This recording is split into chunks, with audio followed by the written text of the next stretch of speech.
지하철을 내려서 2번이나 3번 출구로 나오면 무등산까지 이어진 일방도로가 나옵니다. 양옆으로 이어진 가게들을 두리번거리다 보면 하군동 주민복지센터가 보이네요. 아니, 그보다 계속 저의 눈을 사로잡는 것은 우뚝 선 가로수들입니다. 2차선의 길 때문일까요? 가로수가 만들어주는 넓은 그늘이 어릴 적 수학여행길을 떠올리기도 합니다. 이 길은 무등산을 향해 올라갈 때보다 무등산에서 내려오면서 보는 방향이 더 익숙합니다. 한참을 올라오다 보니 살짝 이마에 땀이 맺히네요. 저기 보이는 다리가 홍림교인가 봅니다. 조금만 더 힘을 내볼게요. 다리 위에서 바람에 땀을 식히며 우리의 이야기를 해보시게요.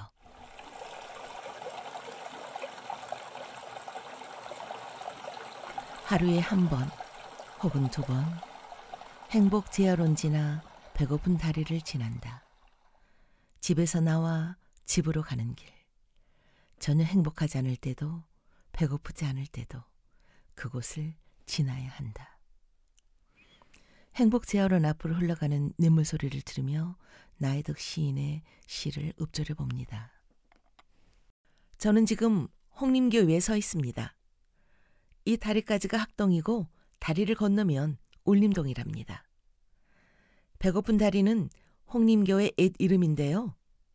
왜 배고픈 다리라고 불렀는지 궁금하지 않으신가요? 이름에 대한 유래가 저형물로 만들어져 있는데요. 함께 살펴보실까요? 1443년 조선 세종 25년 당시 강주 부사인 김방은 증심사에 500전을 짓던 중 이름 모를 병에 걸렸고 병을 낫기 위해서는 닭똥집, 닭모래집을 먹어야 한다는 처방을 받았다네요. 김방은 약으로 먹고 남은 고기를 일꾼들에게 나눠주었는데 세종대왕의 꿈에 닭 500마리와 500명의 동자승이 나타나 김방에 대해 서로 다른 얘기를 했다고 하네요. 어찌되었든 김방은 죽지 않았고 500전도 무사히 완공되었다는데요. 그 와중에 배고픈 군사들이 있었지만 500전을 짓는 데는 백성들이 동원되었을 거고요. 부사 김방 덕분에 그들은 닭고기로 포식할 수 있었겠네요. 다리가 푹 꺼져 갖고 있는 걸 봤거든요. 어렸을 때. 지금 기억이 이제 가물가물하는데 그래서 제일 많이 얘기하는 것이 배고픈 다리 쪽 무등산에 가기 위해서는 이제 그렇게 얘기를 하지요. 이제 배고픈 다리 근방에서 이제 뭐 하여튼 항상 대화 중에 배고픈 다리 쪽, 배고픈 다리 이렇게 얘기를 많이 하지요. 뿐만 아니라 처음 다리를 놓을 때 배고픈이 들어 배고픈 다리라 했다는 이야기. 뜰나무를 하러 새벽밥을 먹고 출발해도 무등산 들모리인 이곳에 도착할 즈음이면 벌써 배가 고파지기 시작했다거나 뜰나무를 한 짐에서 내려오다 보면 배가 고파진 나무꾼들이 계곡물로 배를 채웠다고 해서 배고픈 다리로 불리게 됐다는 얘기 등 여러 유래가 있는데요. 배가 참 많이도 고팠을 시절에 이름 불렸던 배고픈 다리는 동병상련이었을까요? 배고픈 다리에서 내려다보니 인근이 눈에 다 들어오는데요. 봄에는 벚꽃이 참 예쁜 곳이기도 하죠. 그래서겠죠? 2019년에 모든 꽃구름 마을, 묵꽃동이란 이름으로 하군동이 새롭게 태어났습니다. 가을 끝자락인 지금은 단풍과 물소리가 잘 어우러지네요. 솜씨가 있다면 사진으로 남겨보고 싶어요. 그런데 이미 마을 풍경을 휴대폰으로 찍어 전시회를 연 작가님들이 계셔요. 다리 넘어 보이는 국윤미술관에서 전시회도 열었죠.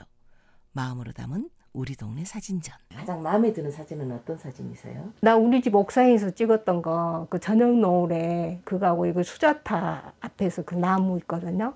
그게 정말 멋있어요. 구름하고 이렇게 딱 연결돼가지고. 선생님 사진을 한번 자랑을 해보신다면?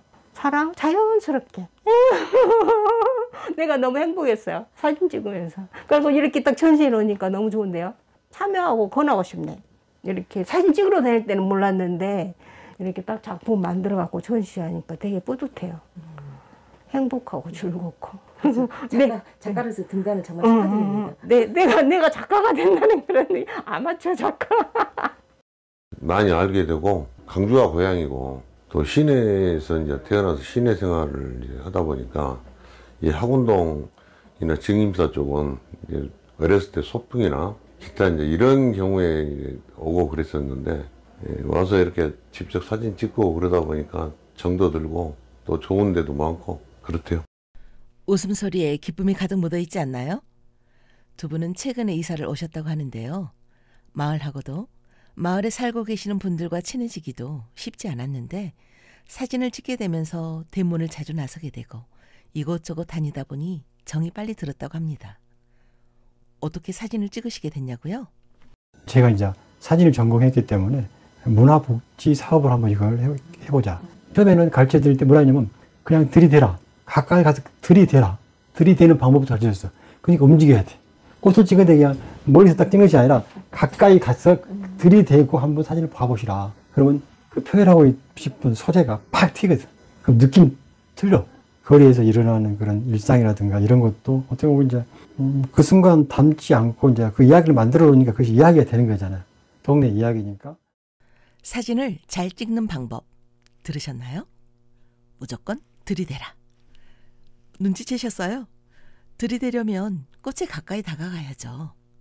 골목 풍경을 담으려면 골목을 걸어야 해요.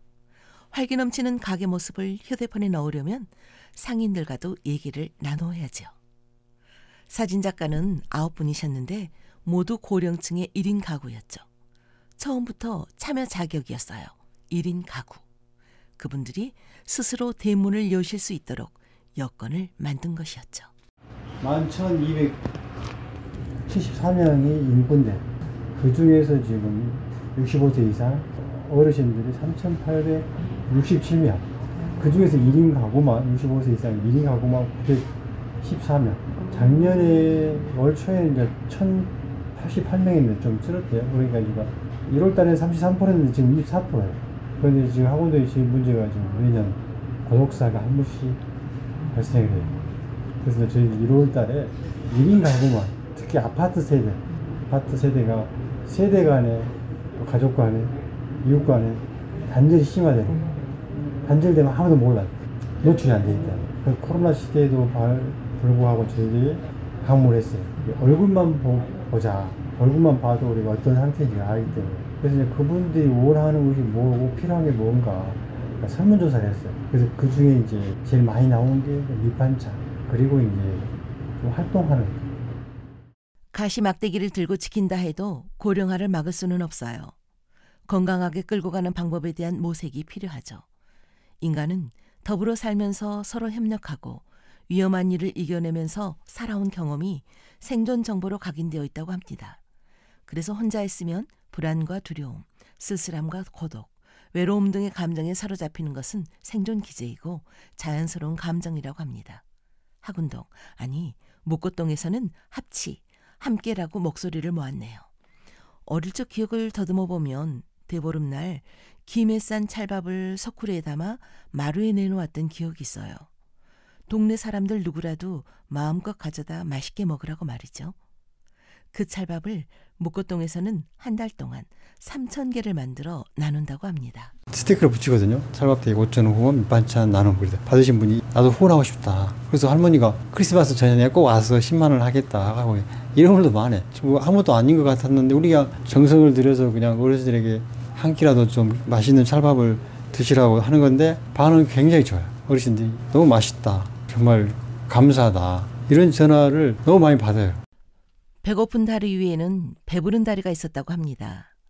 배부른 다리는 건너기만 해도 허기가 달래졌을 것 같아요.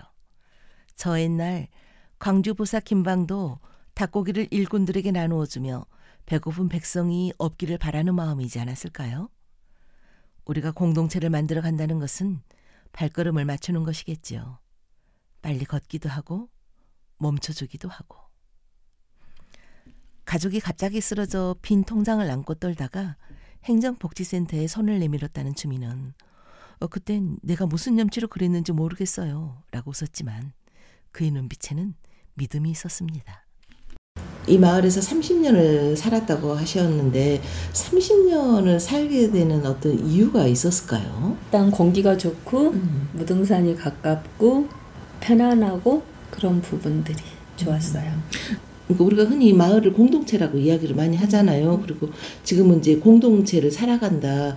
우리가 공동체를 형성을 해야 된다라고 이야기를 하는데 한 30여 년 살다가 보면 이것이 단순히 그냥 사는 동네가 아니라 정말 우리가 하나의 공동체를 만들어 가는구나라는 그런 느낌을 받으셨던 기억이 경험이 있을까요? 어차피 같은 마을에 사는 사람들은 환경이라든가 서로가 어려운 부분들을 챙겨가면서 우리가 같이 챙기면서 살아야 될 것이라고 생각을. 가난을 감추기 어렵다는 추위가 오고 있습니다.